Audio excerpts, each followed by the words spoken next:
इस देश में सरकार के खिलाफ सड़क पर उतरकर ब्लैकआउट मनाकर, फैक्ट्रियां धंधे ठप करके, सड़कों पर प्रदर्शन करके, राज्यों को ठप करके ये क्या हासिल हो रहा है? आप हमास के झंडे और उनके नेताओं के झंडे और तस्वीरें हाथ में लेते हैं और अपनी देश में देश की संसद द्वारा बनाए गए कानून के खिलाफ सड़क पर उतरते हैं। सुलेमान जी, मैं आपसे काउंटर सवाल करता हूं मैडम, क्या मैं आपसे काउंटर सवाल करता हूं, क्या देश के stakeholders Waqf property amendment act, this a matter absolutely related to the Muslim community, ठीक है, मानती हैं इसको आप?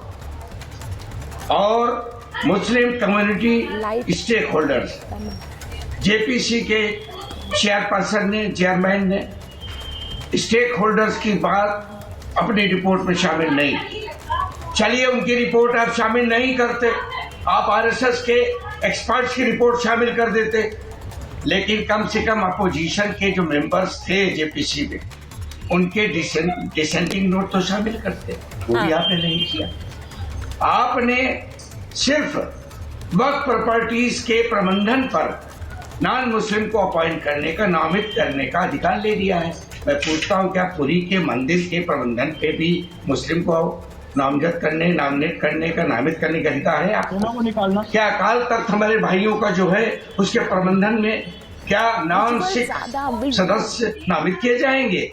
ये अभी हमारे भाई बोल रहे थे, बीजेपी आरएसएस के एजेंट है शायद, हो सकता है उनका नाम मुसलमान हो, हमें नहीं मालूम, लेकिन मैं एक बात कहता हूँ कि संविधान की धारा 14 जो कहती है समानता का अधिकार, पाकिस्तानी एजेंट फांसी में चढ़ाओ ताऊर राणा, पूरी बात होने दीजिए, हम आप जब बकवास कर रहे थे नहीं बोले थे। ठीक है, एक एक करके बात करेंगे। नहीं, एक मिनट, सुलेमान जी, मेरी एक रिक्वेस्ट है सर आपसे। सुलेमान जी, मेरी आपसे रिक्वेस्ट है, आप नहीं, सुलेमान जी, एक चीज सुन लीजिए मेरी बात। आप बुजुर्ग हैं, मैं बहुत सम्मान के साथ आपसे कह रही हूँ, आप बड़े सम्मान के साथ कह रही हूँ सर। नहीं, सुलेमान जी, बहुत सम्मान के साथ आपसे बात कर रही हूँ। सुलेमान जी, मैं बहुत सम्मान के साथ, आप बुजुर्ग हैं, मैं ये कह रही हूँ कि किसी के ऊपर भी व्यक्तिगत टिप्पणी आप क्यों कर रहे हैं? वो उनका अधिकार है, वो किसको समर्थन करेंगे। आपका अधिकार जैसे विरोध का है, उनका अधिकार है अपनी बात रखने का। मानते नहीं आप? समानता के बवाल कर रही हैं। हाँ। आप भी, यू आर ऑल्सो डिस्क्रिमिनेटिंग, अच्छा, it is your mindset madam, it is your mindset. Mind your behaviour and conduct. नहीं, please you should have given me. ये अब एक मिनट देखिए सुलेमान साहब, मैंने बड़े सम्मान के साथ आपको ये कहा कि आप बुजुर्ग हैं और इसीलिए किसी के लिए व्यक्तिगत टिप्पणी मत करिए, तो आपको ये डिस्क्रिमिनेशन दिख रहा है। मैं बुजुर्ग हूँ, आपको ये डिस्क्रिमिनेशन दिख रहा है, and you are telling me to mind my behaviour. सुनने के लिए नहीं सर, पूरा देश देख रहा है ना, पूरा देश देख रहा है किसका बिहेवियर क्या है सर। मैं आपको सर कह रही हूँ, मैं आपको बुजुर्ग कह रही हूँ, मैं आपसे दरख्वास्त कर रही हूँ। और you are not tolerating 2 minutes of my standpoint. बिल्कुल नहीं है ऐसा सर, बिल्कुल नहीं है। आप प्लीज बोलें, मैंने सिर्फ दरख्वास्त किया कि किसी के ऊपर पर्सनल टिप्पणी मत करें, बाकी व्यक्तिगत जो बिहेवियर है वो पूरा देश देख रहा है। बोलिए सुलेमान जी। मैंने उस शख्स को कहा बकवास, मैंने आपको नहीं कहा। उनको भी मत कहिए, वो मेरे मेहमान, जैसे आप मेरे मेहमान हैं वो भी मेरे मेहमान हैं। बकवास करता रहा 10 मिनट नहीं, लेकिन 10 मिनट क्या मतलब होता है? रज़ाकारों की पार्टी, निकलो इस देश से, जाओ पाकिस्तान, भागो पाकिस्तान। रज़ाकार कहीं के, रज़ाकारों ने पाकिस्तान की बात की थी ना। देखिए, ये हिंदुस्तान तुम्हारे बाप का नहीं है, हिंदुस्तान तुम्हारे बाप का नहीं है, भारत हमारा भी है। अब मैं एक चीज बोलना चाह रही हूँ, सुनिए, बिल्कुल सही बात है, किसी का भी नहीं। एक सेकंड, मैं एक बार जरा धर्मेंद्र जी के पास जा रही हूँ। सुलेमान जी, फैज साहब, किसी के ऊपर मैं बार बार कहती हूँ व्यक्तिगत टिप्पणी क्यों करनी है, मुद्दे पर बात करेंगे। मैं तो आज हैरान हूँ इस बात को लेकर धर्मेंद्र जी की सरकार के नुमाइंदे बोल रहे हैं, धर्मेंद्र जी और चारू जी को लिए सरकार के नुमाइंदे ये बोल रहे हैं कि हम शहर ठप करा देंगे। उससे नुकसान किसका है धर्मेंद्र जी? उससे किसको नुकसान होगा, मुझे ये बता दीजिए जरा। सुचरिता जी, आप प्रबुद्ध पत्रकार हैं और आपकी चिंता बहुत जायज है और किसी देश और प्रदेश के लिए चिंता करना बहुत बड़ी बात है और आप कर रही है। मुझे पूरा विश्वास है कि जब 1 साल से ज्यादा तक किसान सड़कों पर बैठा था, पूरी दिल्ली बंद थी, तब भी आपकी चिंता इसकी 50 गुना ज्यादा रही होगी। ये पूरा विश्वास है क्योंकि आप किसानों के साथ धूप खड़ी रही हो। लेकिन उस नुकसान को भारतीय जनता पार्टी ने आज तक अभी माना। 750 किसानों की शहादत हो गई, तीनों काले कानून वापस ले लिए गए, दिल्ली की अर्थव्यवस्था चरमरा गई, पूरी दिल्ली को घेर बैठे थे किसान, ये काले कानून मत लाइए। जब तक भारतीय जनता पार्टी का 750 किसानों की मौतों से कारण नहीं हुआ, भारतीय जनता पार्टी वापस नहीं लिए। अब रही बात वेस्ट बंगाल की, इस प्रोटेस्ट की बात आप कर रही है, मैं मानता हूं कि कोई भी प्रोटेस्ट आपका उग्र नहीं होना चाहिए। मैं ये मानता हूं कि वहां के मुख्यमंत्री खुद हिंदू हैं और वो बहुत अच्छे से कानून व्यवस्था को संभाल लेंगे, इसमें ज्यादा चिंता करने की आवश्यकता नहीं है।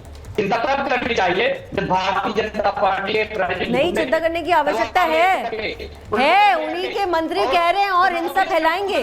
अगर आपको चिंता नहीं है तो इस बात की चिंता करिए।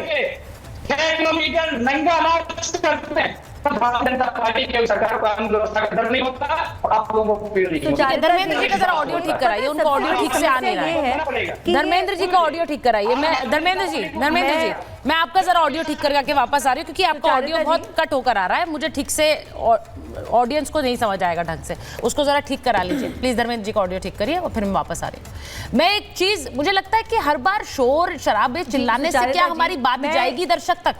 मैं इसमें बहुत सीधे इस बात में विश्वास रखती हूँ कि अगर चारू जी अपना पॉइंट पहुंचाना चाह रही हैं हमारे दर्शक तक तो वो आराम से बात कर सकती हैं। इसीलिए हाजी साहब भी, अगर स्टूडियो में आप हैं, आप अपनी बात रखिए। मैं ये चाह रही हूँ, बहुत सेंसिटिव मुद्दा बन गया है और देश में चारू जी, अगर ये हाजी साहब यहाँ बैठकर बोल रहे हैं कि हम तो उतरेंगे, हम तो गिरफ्तारियां देंगे, मैं बार बार कह रही हूं, तो ये एक बहुत खतरनाक ट्रेंड है। बार बार लोग कह रहे हैं कि आपको ये कानून वापस लेना पड़ेगा, जैसे आपने किसान कानून लिए हैं, ये कह रहे हैं। देखिए सुचारिता जी, मैं ना सबसे बस एक बात कहना चाहती हूँ। पहले तो आपने ना भ्रम और झूठ फैलाने का ठेका ले लिया क्या इस देश में, और वो भ्रम और झूठ फैलाने के साथ साथ अराजकता भी आप फैलाते हैं। तो पुलिस के ऊपर आक्रमण करना, गाड़ियां जला देना, पेट्रोल बॉम्ब फेंकना, धारा 144 लगा देना, ये कोई कोइंसिडेंटल नहीं है।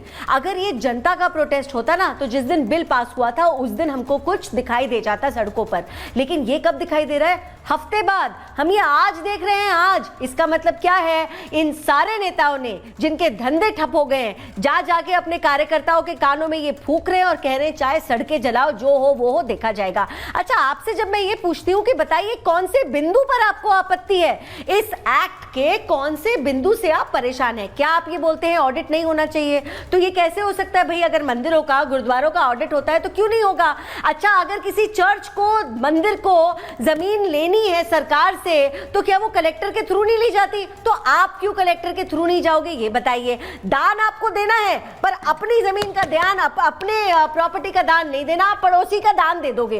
तो इन बिंदुओं पर तो मुझे समझ ही नहीं आता आप झगड़ा कैसे कर सकते हो। अच्छा, दूसरी बात, आप ये भ्रम फैला रहे हो कि मुसलमानों की प्रॉपर्टी ले ली जाएगी। भाई ऑन द कॉन्ट्ररी, उनको प्रॉपर्टी उनकी मिलेगी, नहीं मिल पा रही तो लड़ने का हक तो मिलेगा।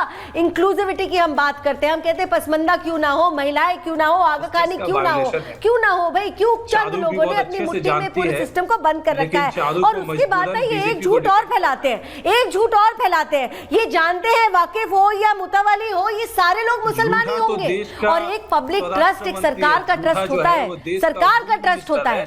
तो आप ये इस तरीके से मत दिखाइए कि आप दुनिया में कुछ बहुत ही अनोखा काम करके दिखा रहे हैं। अरे मुसलमान कंट्रियों में, इस्लामिक नेशंस में वक्त जैसी कोई चीज नहीं है। ये झूठ किसने फैलाया? ये झूठ जो है होम मिनिस्टर ने झूठ फैलाया जब उन्होंने कहा कि वक्फ ट्राइब्यूनल के ऑर्डर के अगेंस्ट हाईकोर्ट नहीं जा सकते। होम मिनिस्टर तो ये ने झूठ एक कौन एक शब्द बोल रहा जो बोला है शाहरुख को संसद बहुत में बोला अच्छे है, से और मालूम आपको ये है। पता होना चाहिए, अगर आप आधे पढ़े लिखे भी होते आपको ये पता होना चाहिए संसद में झूठ नहीं बोल सकते, वो स्टेटमेंट एक्सपंज हो जाते हैं। अगर संसद में कोई बात फैक्चुअली इनकरेक्ट होती है तो वो स्टेटमेंट द्वारा।